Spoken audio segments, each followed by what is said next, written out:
ایسی خواتین کے انٹرویوز اور تصاویر دیکھتی ہیں اور پڑھتی ہیں جن کا مقصد صرف اور صرف اپنے حسن کی نمائش کر کے دوسروں کو متوجہ کرنا ہوتا ہے، تو پھر ان کے تباہ کن اثرات سے بچنا کیسے ممکن ہے؟ اب رہی دوسری چیز، وہ ہے بری صحبت۔ رسول اللہ صلی اللہ علیہ وآلہ وسلم کا فرمان ہے، المرء علی دین خلیلہ فلینظر احدکم من یخالل، یعنی انسان اپنے دوست کے دین پر ہوتا ہے، لہذا ہر شخص کو یہ دیکھنا چاہیے کہ وہ کیسے شخص کو دوست بنا رہا ہے۔ چنانچہ میرے مشاہدے میں یہ بات آئی ہے کہ اگر لڑکی کی سہیلیاں بے دین، فیشن پرست اور ان لغویات کی عادی ہوں جن کا ذکر میں پہلے کر چکی ہوں، تو ان کی گفتگو کا موضوع اور مشترکہ مشاغل انہیں رسوائی کے دھانے پر پہنچا کر چھوڑتے ہیں۔ ان سہیلیوں کی مدد سے نت نئی اور شکاری قسم کے مردوں سے رابطہ ممکن ہو جاتا ہے۔ والدین یہ خیال کرتے ہیں کہ ان کی بیٹی سہیلی کے گھر گئی ہے، لیکن انہیں علم نہیں ہوتا کہ اس آڑ میں کیا کچھ ہو رہا ہے۔ اس لیے اگر ہماری نوجوان نسل اپنی فراغت اور صحبت یعنی سہیلیوں کو اختیار کرنے میں عقل مندی کا مظاہرہ کرے تو یہی خرابیاں خوبیوں میں بدل جائیں۔ فراغت کے لمحات کو دین سیکھنے، علم بڑھانے، انسانی اقدار کو فروغ دینے والی کتب کا مطالعہ کرنے میں گزارا جائے اور سہیلیوں کے انتخاب میں کردار اور دین کو پیش نظر رکھا جائے تو پھر انسان پر شیطان کے حملہ آور ہونے کے امکانات بہت کم ہو جاتے ہیں۔ میں اس بات کو اللہ اور اس کے رسول صلی اللہ علیہ وآلہ وسلم کی بات سے یوں مکمل کرتی ہوں کہ نماز کو اگر صحیح روح کے ساتھ ادا کیا جائے، یعنی انسان اللہ تعالیٰ کے حضور کھڑا ہو کر محض تلاوت کرنے کی بجائے دل کی گہرائی سے اللہ تعالیٰ سے مخاطب ہو، تو پھر کائنات کا پروردگار خود اس کی حفاظت کرتا ہے۔ یہ نماز ہی ہے جس کے متعلق سورہ عنکبوت کی آیت نمبر 45 میں فرمایا گیا ہے، ان الصلاۃ تنہی عن الفحشاء والمنکر، بے شک نماز انسان کو ہر قسم کی بے حیائی اور خلاف شرع کام سے روکتی ہے۔ اسی لیے جب نماز کا وقت ہوتا تھا تو اللہ تعالیٰ کے رسول محمد صلی اللہ علیہ وآلہ وسلم بلال رضی اللہ تعالیٰ عنہ کو اذان دینے کا حکم ان الفاظ میں فرماتے تھے، قم یا بلال ارحنا بالصلاۃ، اے بلال اٹھو، ہمیں نماز سے راحت پہنچاؤ۔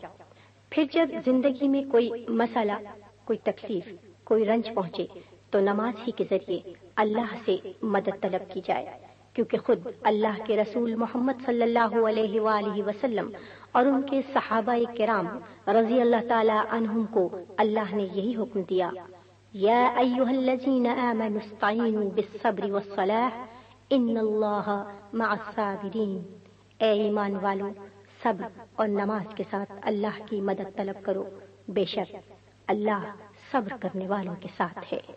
بالکل ٹھیک۔ ہم خواتین کو یہ نہیں بھولنا چاہیے کہ ہماری ساری اہمیت اور قدر ہمارے والدین اور شوہروں کی وجہ سے ہے۔ جو خواتین اپنے ماں باپ سے بے نیاز ہو کر فیصلے کرنا چاہتی ہیں، انہیں پورے معاشرے کی مخالفت مول لینا پڑتی ہے۔ کچھ ناعاقبت اندیش لوگ اگر اس موقع پر اخبارات اور عدالتوں کے ذریعے ایسی لڑکیوں کی حمایت کرتے ہیں تو وہ اس حقیقت کو بھول جاتے ہیں کہ معاشرے کے عرف کے خلاف کچھ نہیں ہو سکتا۔ ہمارے معاشرے میں خاندان کو بنیادی اہمیت حاصل ہے، اس سے الگ ہو کر خوشگوار زندگی کا تصور بھی ممکن نہیں۔ ہماری اور اس طرح کی دوسری ان گنت مثالیں آپ کے سامنے ہیں۔ میرا خیال ہے اب ذرا چائے کا ایک دور اور چل جائے، اس موضوع پر گفتگو سیر حاصل ہو گئی ہے، اور فائزہ بیٹی کے ذہن میں بھی اب کوئی ایسی ویسی بات نہیں رہ گئی ہوگی، کیوں فائزہ؟ بجا فرمایا آپ نے، میں آپ سب کی تہ دل سے شکر گزار ہوں۔ آپ کی گفتگو نے میری آنکھیں کھول دی ہیں۔ چائے حاضر ہے۔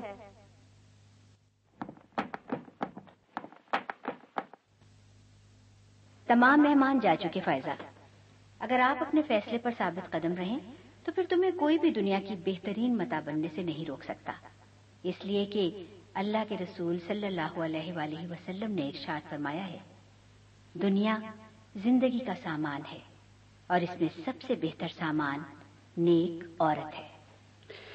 میں اپنی دل کی کیفیت کو الفاظ کا روپ تو نہیں دے سکتی، لیکن اتنا ضرور کہوں گی کہ گھر جا کر اپنا سر اپنے پروردگار کے حضور ڈال دینا چاہتی ہوں۔ جائیں فائزہ، اللہ آپ کو خوش رکھے اور ہر مصیبت سے محفوظ رکھے، آمین۔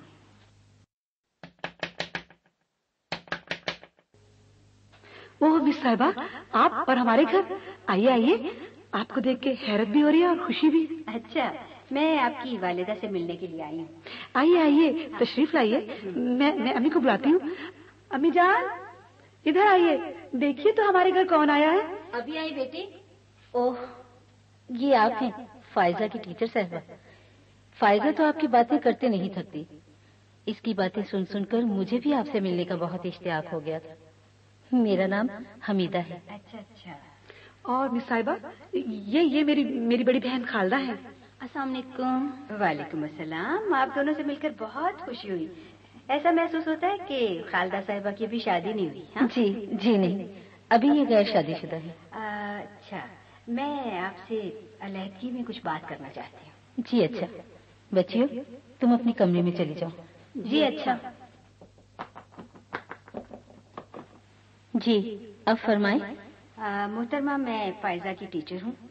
اس حیثیت سے میں آپ کو مشورہ دینے آئی تھی کہ آپ کو اب اس کی شادی کی فکر کرنی چاہیے۔ جی خدا نخواستہ، کیا کوئی ایسی ویسی بات ہوئی ہے؟ نہیں، پریشان ہونے کی ضرورت نہیں ہے۔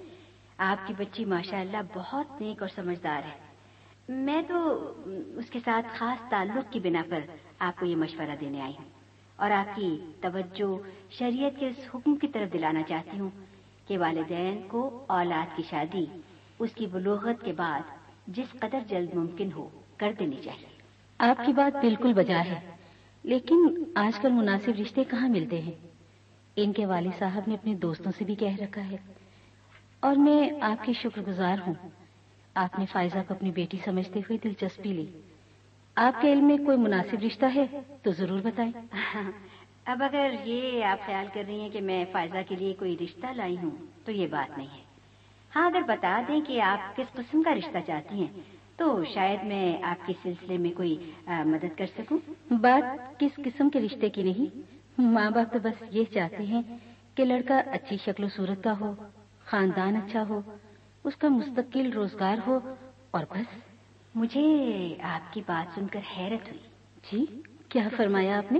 میں نے کہا مجھے آپ کی بات سن کر بہت حیرت ہوئی ہے۔ لیکن کیا میں نے کوئی غلط بات کہہ دی؟ آپ نے لڑکے کے کردار اور دینداری کے متعلق کوئی بات نہیں کی۔ مجھے حیرت اس پر ہے۔ یہ میں نے اس لیے نہیں کہا کہ فائزہ آپ کے بارے میں بتاتی رہتی ہے، لہٰذا آپ اس پہلو کو نظر انداز کر سکتی ہیں، یہ میں کیسے سوچ سکتی ہوں؟ درست فرمایا آپ نے۔ ہمیں اللہ تعالیٰ کے رسول صلی اللہ علیہ وآلہ وسلم کا یہی حکم ہے کہ رشتہ کرتے وقت دینداری کو خاندان، دولت، حسن، غرض ہر چیز پر ترجیح دینا چاہیے، اس لیے کہ اس دنیا میں سب کچھ وہ نہیں ہوتا جو ہم چاہتے ہیں۔ محترمہ، مجھے آپ پر مکمل اعتماد ہے، بلکہ اگر آپ اسے بوجھ نہ محسوس کریں تو میں تو گزارش کروں گی آپ میری دونوں بیٹیوں کے لیے اچھے گھر دیکھیے۔ میں انشاءاللہ ایسا ہی کروں گی اور بہت جلد آپ کو اپنی کوشش کے بارے میں بتاؤں گی۔ آپ سے مل کر مجھے اندازہ ہو گیا کہ آپ کے لیے رشتے تلاش کرنا زیادہ دشوار نہیں۔ اب میں اجازت چاہوں گی۔ بہت بہت شکریہ۔ بیٹی فائزہ، انہیں دروازے تک پہنچاؤ۔ جی اچھا۔ ہاں تو فائزہ، پھر تو اس کا فون نہیں آیا؟ جی 2-3 مرتبہ آیا، لیکن میں نے اس کی آواز سنتے ہی ریسیور رکھ دیا، اس کے بعد نہیں آیا۔ آپ کے سرد رویے نے اسے مایوس کر دیا، گویا اب آپ کی اس سے جان چھوٹ گئی، لہٰذا اللہ کا شکر ادا کریں، اللہ نے آپ کا پردہ بھی رکھا ہے نا۔ اچھا، اللہ حافظ۔ جی ہاں بالکل، اللہ حافظ۔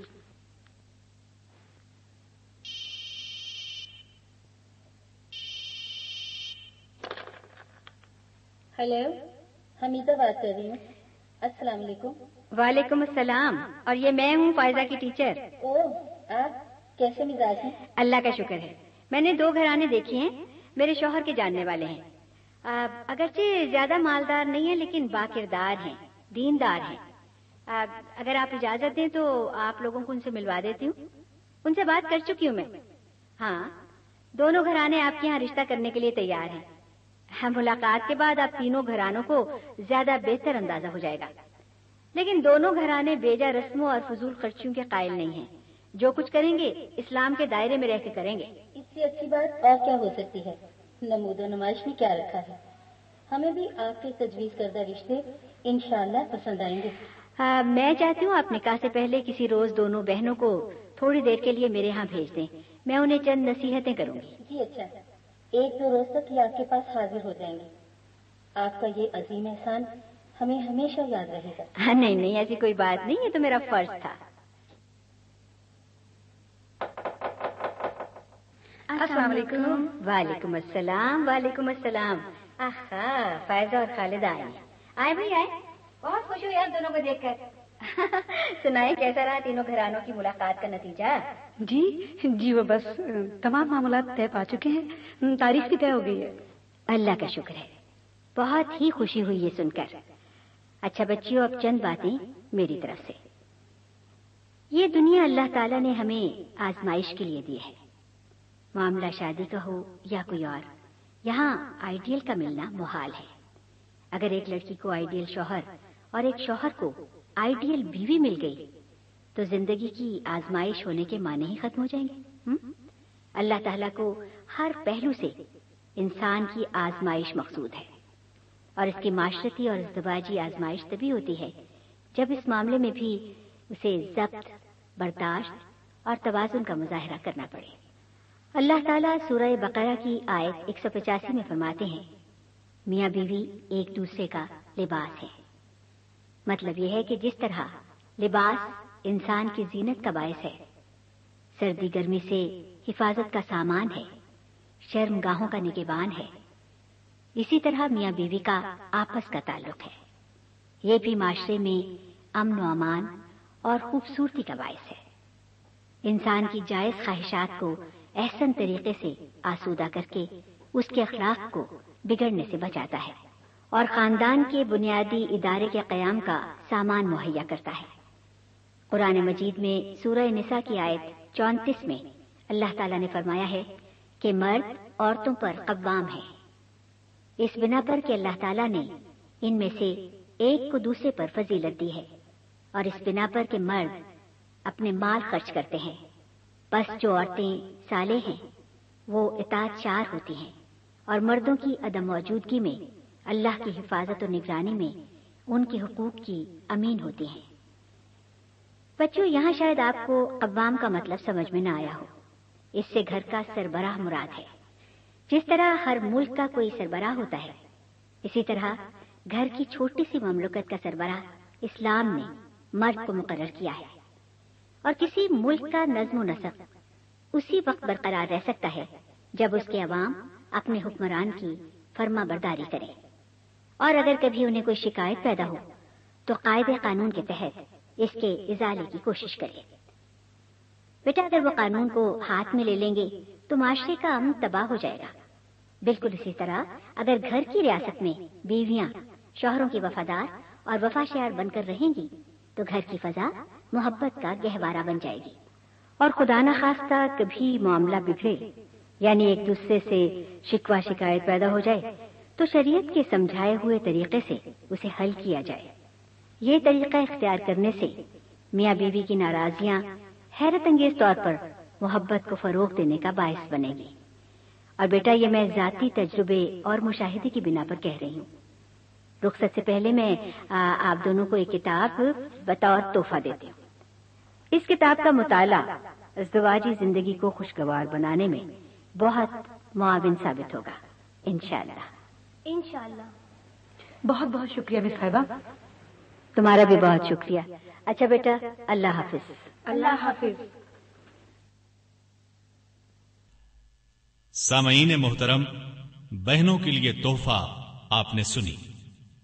آپ کے لیے یہ سی ڈی دارالسلام اسٹوڈیو نے خاص طور پر تیار کی ہے۔ دارالسلام اسٹوڈیو سے اس وقت تک بے شمار کیسٹس اور سی ڈیز ریلیز ہو چکی ہیں، جن میں چند ایک یہ ہیں: حسن یوسف، اپنے نام سے بھی زیادہ خوبصورت اور پیاری کہانی، جسے قرآن مجید نے بھی احسن القصص قرار دیا ہے۔ مومن کا ہتھیار، روزمرہ کی دعاؤں کی کیسٹ اور سی ڈی جس میں واضح کیا گیا ہے کہ اللہ تعالی سے دعائیں کیوں، کب اور کیسے مانگی جائیں۔ میں لوٹ کر آؤں گا، عیسیٰ علیہ السلام کی زندگی کے حالات و واقعات، عیسائیت کی اصل تصویر، بنیادی عقائد اور عقیدہ تثلیث پہلی بار کیسٹ اور سی ڈی میں۔ آپ کے لیے یہ کیسٹس اور سی ڈیز پیش کر رہے ہیں محمد طارق شاہد اور حبیب کبریا۔ دارالسلام اسٹوڈیو دارالسلام کا ایک حصہ ہے۔ دارالسلام کتاب و سنت کی اشاعت کا عالمی ادارہ ہے۔ دارالسلام کا ہیڈ آفس سعودی عرب کے دارالحکومت ریاض میں ہے، جس کے مینیجنگ ڈائریکٹر جناب عبد المالک مجاہد ہیں۔ دارالسلام کا دنیا کے 25 ملکوں میں نیٹ ورک ہے۔ پاکستان میں اس کا پتہ نوٹ کریں، دارالسلام اسٹوڈیو 50 لوور مال نزد MAO college Lahore. Phone numbers 724-0024 اور 723-2400، فیکس 735-4072۔ اللہ